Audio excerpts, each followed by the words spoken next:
On today's episode, we talk real estate, drink of the day, talking to your pet, acting like a kid, and aliens. What? Some of the biggest impacts in a community happen at the local level. We'll dive deep into the challenges local businesses face, their biggest achievements, and what they're doing to make a positive impact in their local community. It's time to get the word out right here on the Johnny Miller Audio Experience, powered by Veracity Storage. Now, welcome your host, the man himself, Johnny Miller. Welcome, ladies and gents. This is Johnny Miller, and you're listening to the Johnny Miller Audio Experience, powered by Veracity Storage, Episode 1. Today's guest is a West Fargo native and graduate of West Fargo High School in 2002. After high school, he joined the military, where he served for 7 years as security forces in the North Dakota Air National Guard. While in the military, he attended the University of North Dakota, where he received his bachelor's degree in marketing and management in 2008. After college, he was a financial advisor and later a partner at his financial firm, New York Life Securities. He did this for 5 years before he crossed into real estate. He spent a year with a local home builder before joining the Hatch team as a listing agent. Through hard work and service to his clients, he has thrived at Hatch Realty and proved himself as an expert in the field. When he's not working, he spends time with his family and friends. Him and his wife love to watch a good TV series on Netflix. Who doesn't? Go camping, hiking, and do other outdoor activities together. They are also die-hard Vikings fans. He enjoys working out, playing guitar, talking to his wiener dogs, Molly and Lola, going for walks, and driving his classic car, a 1971 Chevelle. I've seen the car, Robbie. It's pretty sweet. Yeah, it's really nice. His passion is helping people. He loves to be the guy that has the answers and can provide value to whatever situation he encounters. Our guest today, my friend, my business partner, all-around good dude, Rob Margheim. Welcome, buddy. Hey, before we get into any segment today, before we talk about anything in real estate or anything, I'm going to have a thing we call the drink of the day. Okay. So we basically have about 6 types of drinks. I think, 1, 2, 3, 4, 5, 7 different types of drinks. We can go any route. We can go water. You can go Diet Coke, Diet Mountain Dew. We got Busch Light, chocolate milk, energy drinks, and even, I know it's a little early, but we could even go Morgan Diet. That's a big grab bag. What do you want to do, dude? Do you shut the lid and do we close our eyes and just pick? No, or you I pick it. You pick a drink, and then whatever you pick, I drink with you. Well, and the good thing is, whatever you don't drink, I get these for the rest of the week. True. It's pretty sweet. I feel like because we're doing this, we should probably warm up with a little bit of booze, but it is also 10:30 in the morning, so the adult side of me says, let's just stick to caffeinated beverage. Okay. This is a tough one. I know. We can do one of two. We can do a caffeinated beverage with a little splash of Morgan in it. You do whatever, man. Why not? It's your drink. You pick it. Wait, you're drinking with me though. Yeah. Oh, pick the drink, and I'm drinking with you. Let's do a light Morgan Diet. All right, let's do it. We'll get these going. You're gonna have to mix them, and then we'll. I wasn't prepared actually to make drinks, so we'll. I surprised you with it. What do you think I was gonna pick? I don't know. I thought you were gonna probably go with these Kickstarters. So while I'm making these, actually, I'll make them, and then you. How about you just give us a little intro of yourself, where you came from, how you got into real estate, and where you are today? Well, your intro for me pretty much nailed it, except for the part where you said I enjoy talking to my dogs. Oh, I said talking? I like to take my dogs for walks. Oh, yeah. Which that's a bold-faced lie. It's so cold out. I don't like doing that. It's the first episode, man. I know. That's why I was good. I don't know if you're going to hear me giggling in the background. You actually might not even hear it, because I might just edit that out of the podcast. But now that you got to keep it in. All right. Hey, that's all right.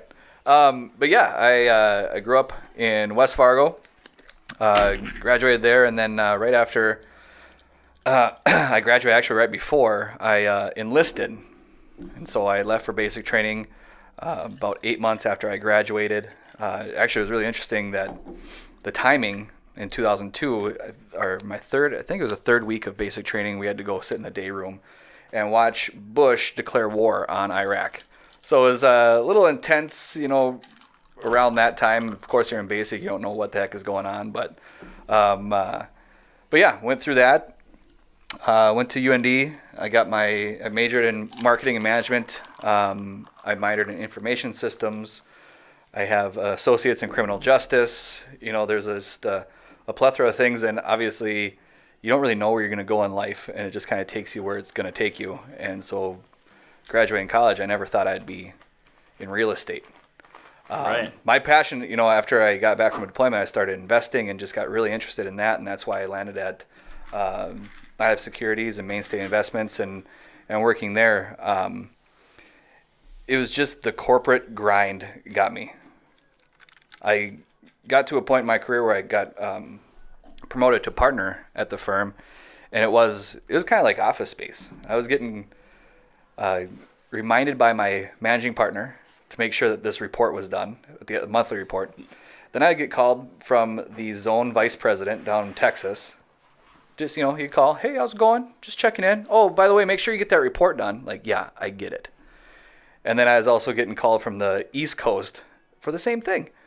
And I couldn't do it anymore. So, And where were you at then during this time? New York Life Securities? Yep. I was over in the multi-band tower, and it just got to the point where I was done.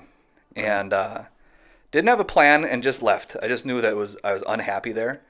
And when I got home and I told my, at time, fiance that I just quit. Nice. A job with a Fortune 100 company, salaried, comfortable, and I didn't know what I was going to do, but I was happy. Like, it just felt like a huge weight was lifted off me. Can't put a price on happiness. You can't. I mean, I in college, I think everyone does the same thing where they think that, as long as I can make X or just be comfortable, I don't care what it is. Right. And I think there's a lot to be said by being happy. So, just kind of taking a little bit of time off, trying to figure out what I wanted to do. I contacted some friends, and just through networking and whatnot, they got me, told me about an opportunity with a builder. So I thought maybe I'll give that a shot. It was good for learning about the new construction world. Sure. Even though I've done some construction minor things in the younger years, but like I said, it introduced me to the market here in Fargo. I didn't like it. They didn't have a lot of training, any support. You're on your own. And I can pick things up, but again, now the happiness thing started coming in. So I left there, and then I honestly didn't want to be in real estate anymore. I talked to another buddy, and he said, you got to talk to my friend Eric. He just started a team, Hatch Realty. Just give him a call. And I didn't. You didn't call him? No. We were getting married that July, and this was about May. My buddy Joe Mitchell, he asked me a few weeks later, he's like, hey, did you talk to Eric? How'd it go? I was like, honestly, man, I didn't. I'm not too convinced I want to stay in real estate. And he just said, do me a favor. I told him you'd call him already. Just reach out to him. So I did.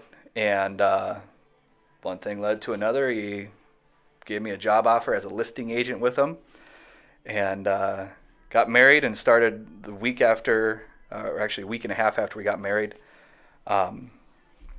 We took a little time and did some camping, came back and started a new job. And now my 5-year anniversary is going to be this July. Yeah, I was going to say that was like 2014, right, when you started there? Yep.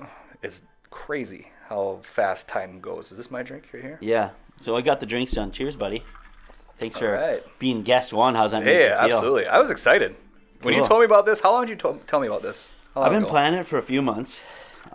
Getting all the technology and stuff set up was a little more daunting than I thought, but we got our conference room and everything. This is awesome, dude. So Yeah. I plan on doing a few of these a week, and I'm pretty pumped. No, I was excited. It's kind of fun. Especially- It's a little selfish because, I want to help promote you as well, and I want to help promote your business, but I want to learn. So it's a little selfish on my end. Like, I just want to absorb knowledge from every industry. So obviously this is the first episode, and for the listeners and stuff, the plan is to just basically interview all local Fargo Moorhead professionals that are experts in their field. So that's kind of where I want to go with it, and then should be a good time. Absolutely. So you were at Hatch in 2014. So Yep. how about let's go back a little bit to your high school days. Were you in any sports or anything? You were a wrestler, weren't you, or something like that? I played football and I wrestled, Yeah, and really enjoyed that, and have a couple sore spots still, shoulder and whatnot, Right. but it was fun. So athletic, competitive. Right.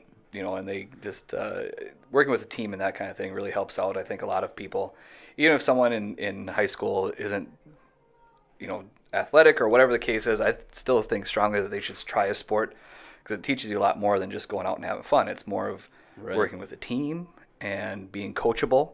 Definitely. And I think it really translates and helps out in the professional world.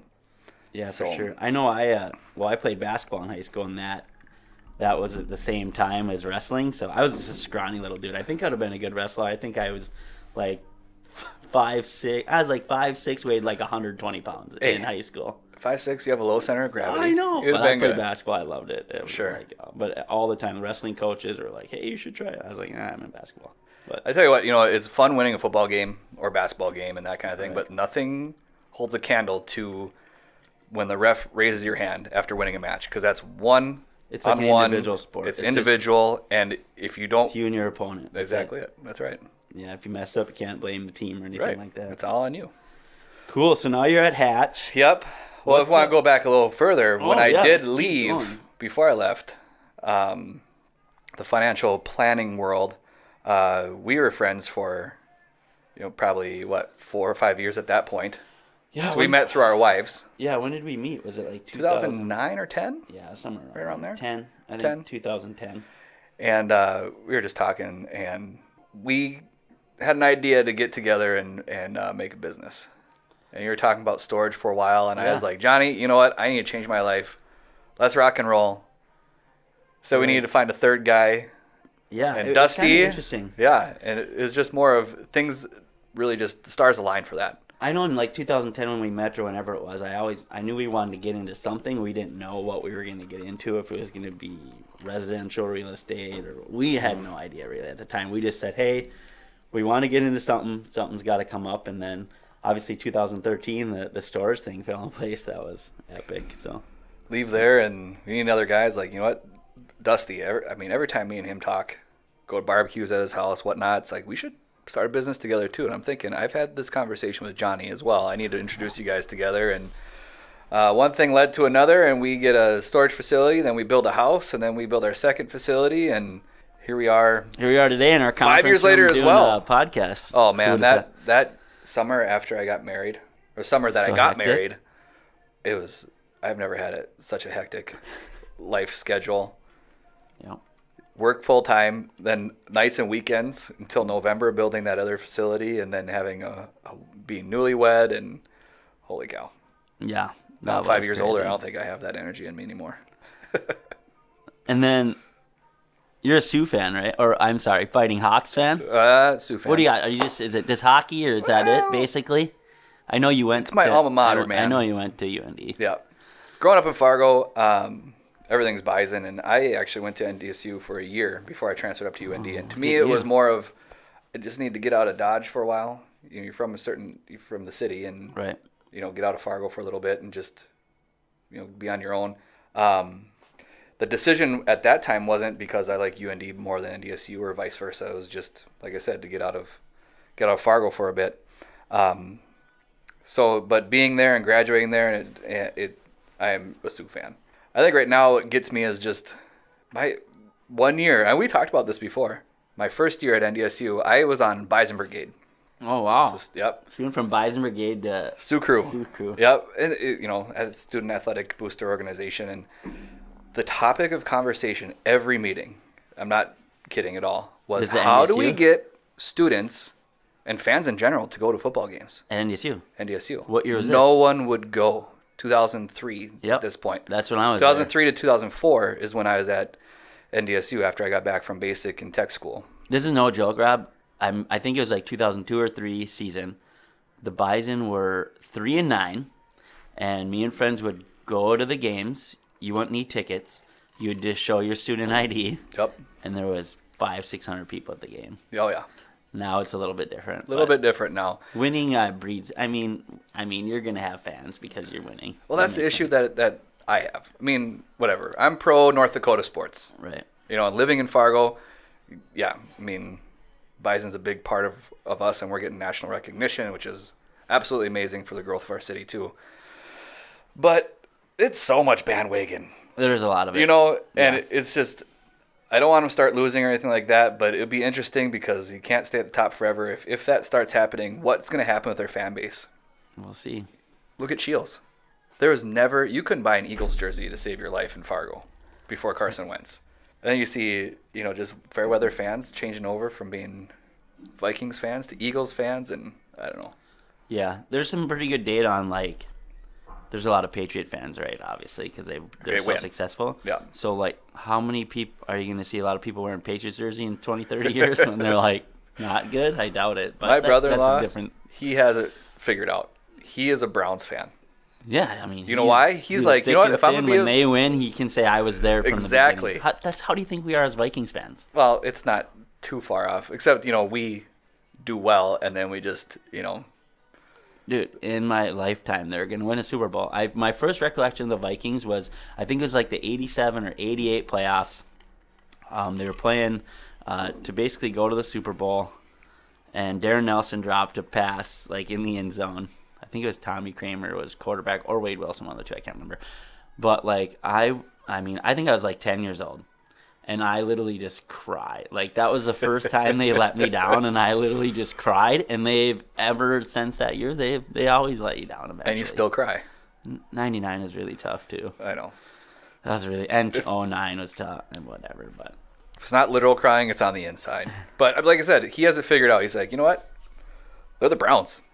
We're going to lose. And when we win a game, it's that much better. So not to say, everyone, that's a good strategy or plan is just to do this that. is almost but, a sport. This is getting close to a sports podcast. It is. Well, one thing leads to another, and it always comes around to Vikings. So. Yeah. Well, we'll get back into the real estate a little bit. And then, obviously we talked about you're working for Hatch. Yep. What do you think makes Hatch different than every other real estate company? Or just tell us a little bit about Hatch, either or. Sure. It's fine.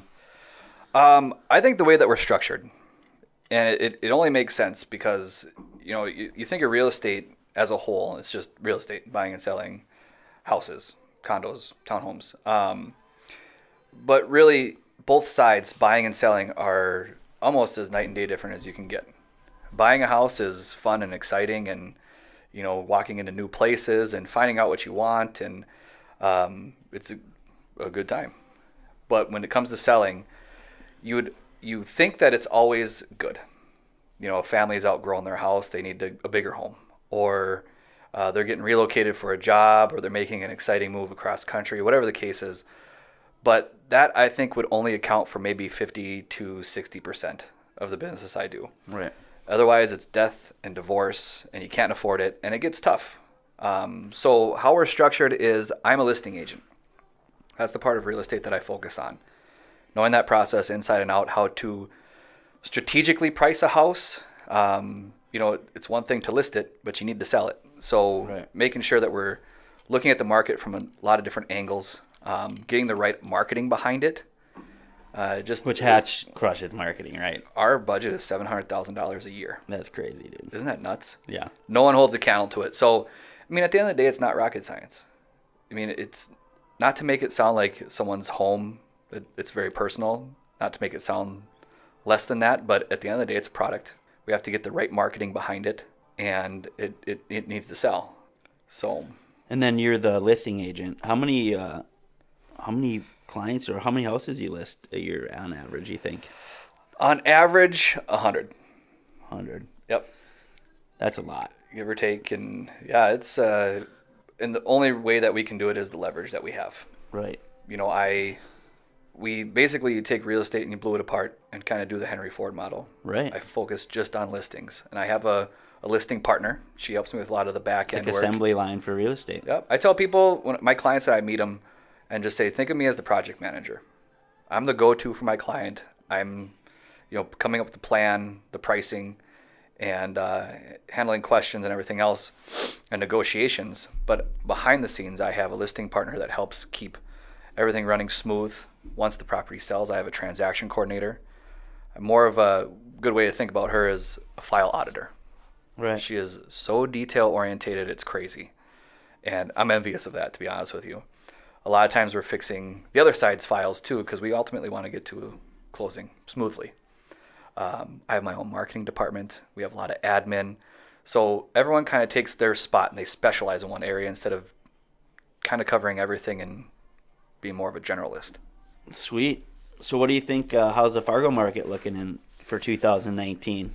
I know the last few years has been on fire. Yeah, well, it's a normal conversation I have because, 2013, 14, 15, and 16 were crazy.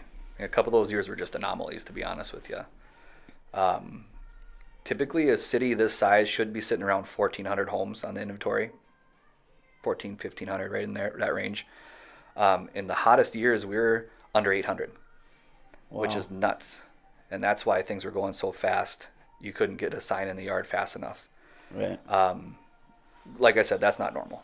So now getting back to a normal market, it feels like it's a little sluggish, and it's really not. It's just, like I said, normal. Right. But how the market's going to be, a lot of it depends on what you're trying to do.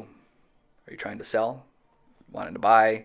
You're looking to invest? Because in a market that has a high inventory, it's good for buyers. Sellers are competing with each other. Supply and demand. Right. In the market where it was under 800 homes, it was a seller's market. Again, supply and demand. It's about leverage. All it is. So 2018 kind of wrapped up, did a little nosedive for a couple months, but then we rolled into the holiday season, which is a little slower in general anyway. But I think 2019 is going to be great. I mean, everything looks good so far. January was a really good month for me.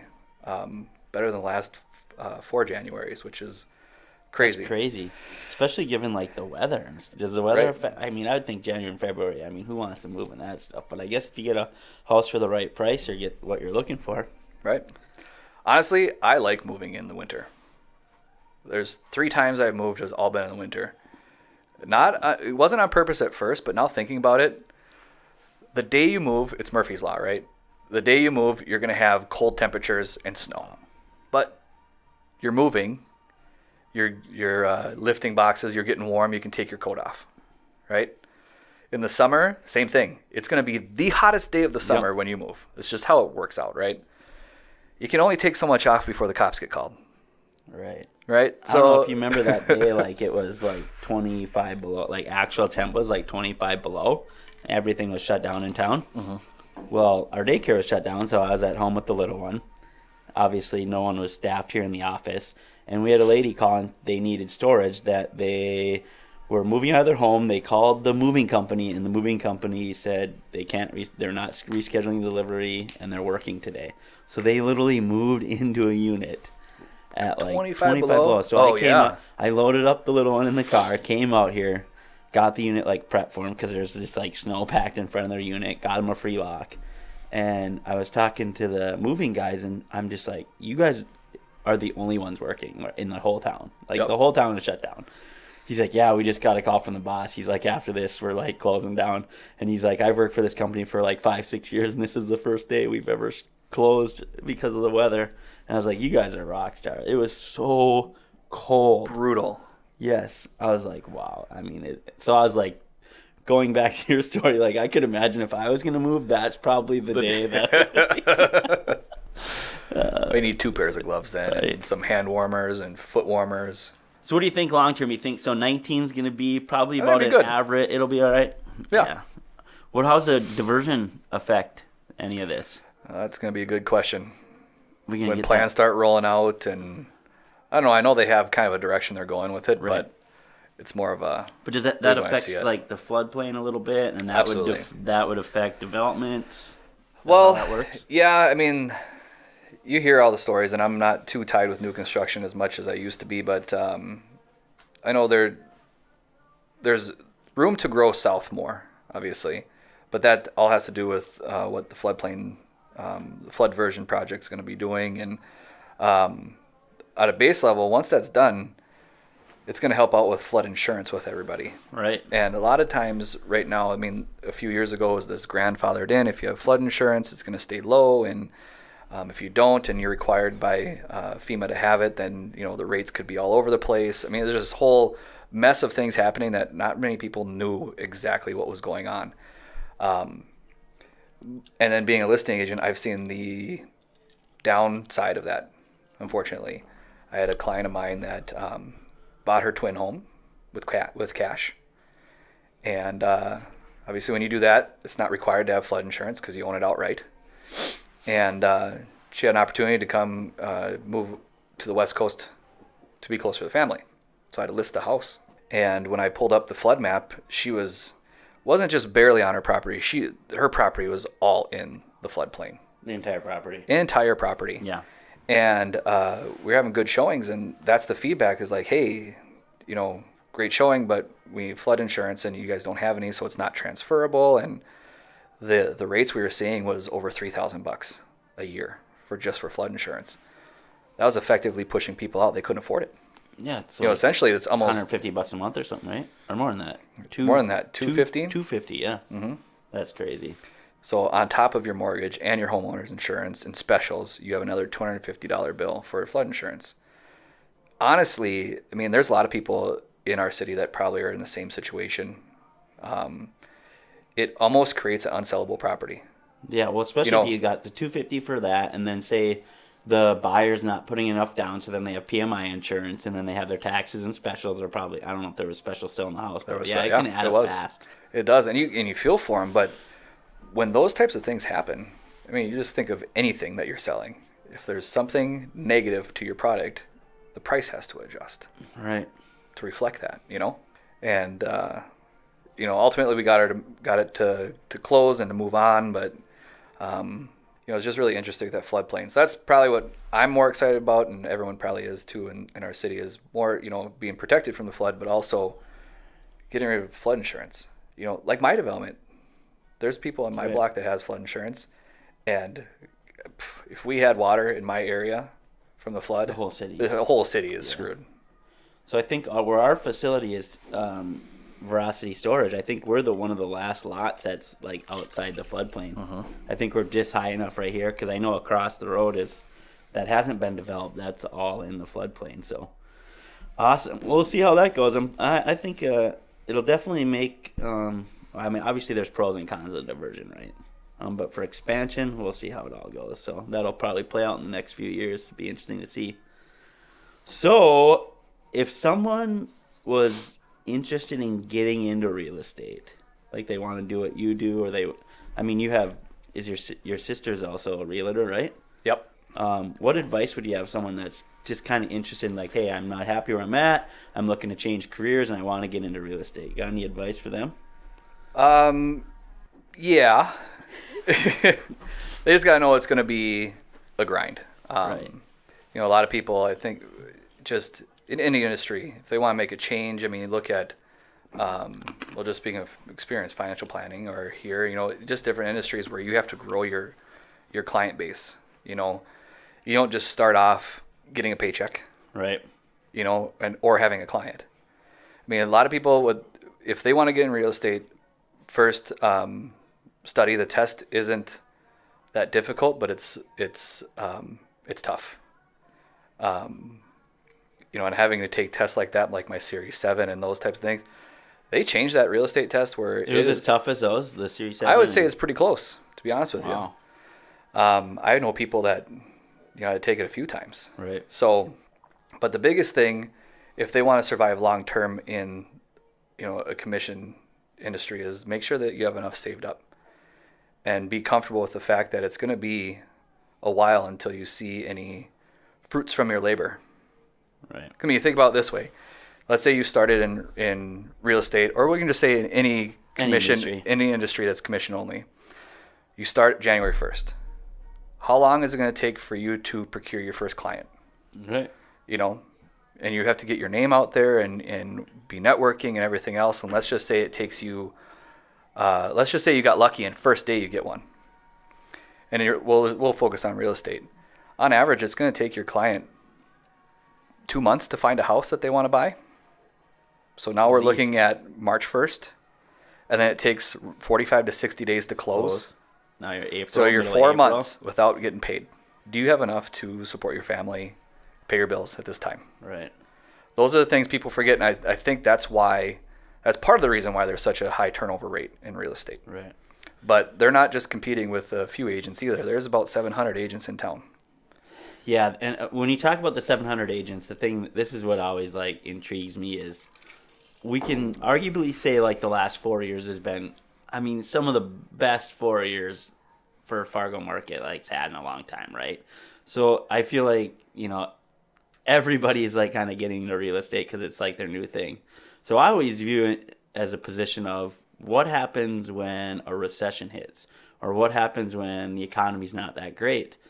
You got to position yourself with a company, or B, you have to be like so much better than everybody else, because when the economy starts to tank and a recession hits, like you see it in almost every little industry, all these little businesses just like are gone, right? Mm-hmm. And that's kind of how we're positioning ourselves with our storage facility as well, right? Like we want to do things that nobody else in our industry is doing, and we want to take the things that are what is difficult about what things suck about storage, right? Like what things do you hate to do, right? And we want to make those things as easy as possible. So if you can set yourself aside where you can basically be an agent or a company that sells time. So you're like managing people's time, like, because people value time. Time is one of the most valuable commodities in the world, especially in today's age with how fast paced everything is and technology. So if you value your client's time, like you're gonna win. Yep. So I think like when things start to get bad, it's gonna be really interesting. Like you said, there's how many agents now? 700. There could be more. I mean, more. Like it's gonna drastically like drop, but that's where you got to position yourself where you're at the top of your class, and like you said, those are things you got to think about like when you get into it. But my sister's in real estate, your sister's in real estate, we have a bunch of friends that, so I mean it's definitely a cool thing, and the market's like you got to go with the punches. Like you said, definitely getting in, you got to be like, hey, how long am I gonna until I get my first check? So and you saw with the government, when the government shut down, government officials, they couldn't even go 2 weeks without a paycheck. Right. So it's definitely something to think about. I like it. All right, going on to the next topic, getting away from real estate again a little bit. Okay. There's two type of people. Aliens or no aliens. You believe in aliens, Robbie? Yeah. I like it. I kind of do too. Just logically. It's interesting, right? Put everything else aside and just look at the scope of how big the universe is. Right. It is impossible that we're the only place. The definition of alien life, right? Like it's definitely that could be a whole nother discussion, but could be definitely there's like single cell organisms on another, and that's technically an alien. So crazy. I mean, yeah, it's just interesting. I don't know. I like to talk about. I watch. This show is kind of obscure end, but I watch like Ancient Aliens and Chariot of the God, like little things like that. Like it's just really, really intriguing. All that kind of stuff. So it is, and that's the way they spin it and everything else, and you either buy it or you don't and whatnot, and you can be skeptical, but you look at just strictly from a mathematical standpoint, or statistically. The great thing is, with technology, man, as technology gets better and better, and these cameras and all this stuff, like we're gonna satellite cameras and all that, we're finding more and more planets all the time. The funny thing is, I think it'll fundamentally change our culture. Absolutely. Like I'm not even saying like another life, or it doesn't have to be like a life form, but just like any life. I think they've probably found life on moons already and stuff like that, but like Europa and all those crazy things. But we'll see what happens. I was just interested to get your perspective on that. Oh, we used to talk about that a lot back when I lived in that apartment. I'm really huge. We'd have a couple Morgans and we'd be chatting about ancient aliens and multiverses and the universe. It's just, to me, it's just like the stuff unknown, right? It's super intriguing to me. Like, it makes your kind mind of like work. humanity, right? What's the final frontier? They were, Columbus was sailing across the seas and he discovered, well, theoretically, they say he discovered America. I'm not sure if he's the one, but you find new land, right? And you're like, holy cows, look at this. It's new to them. That is like us traveling through space and then getting to Mars or finding, another planet. So it's human nature will always like looking for discoveries and final frontier. So it's pretty cool.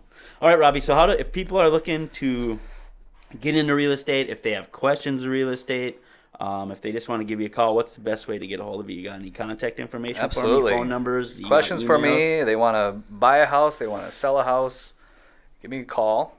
My phone number is 701-371-5261. They can also email me at rob at hatchrealtyfm.com. Perfect. So that's 701-371-5261. That is Hatch Realty's number, and they just ask for Rob Margheim. That's my cell phone that number. goes to you directly. Yeah. Oh, cool. I should know your cell phone. That's kind of weird. Well, it's the day and age. You just weird. Like, go to Rob and then how call sad me. is that? I know 2 numbers. Yep.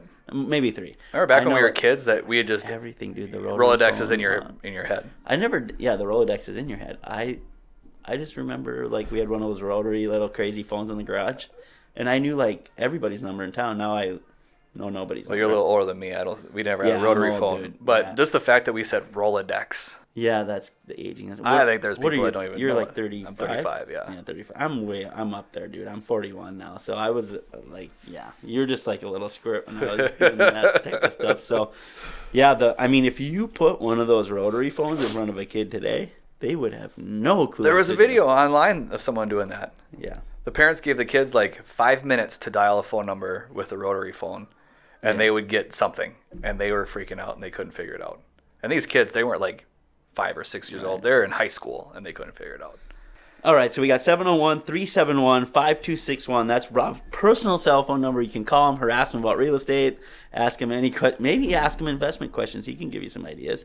Or you can email him at rob@hatchrealtyfm.com. That's rob@hatchrealtyfm.com. So that's some pretty good contact information.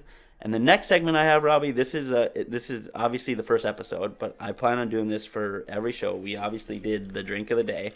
Rob chose Morgan Diets at 10:30. And then the next segment It's we 11:30 now, okay? Okay. Well, it was actually almost 10:45. It was almost 11 when we started, actually. We're pretty close. Anyway, so a segment I have is called the Suck OTD. It's the super unknown question of the day. So SUQ-OTD, super unknown question of the day.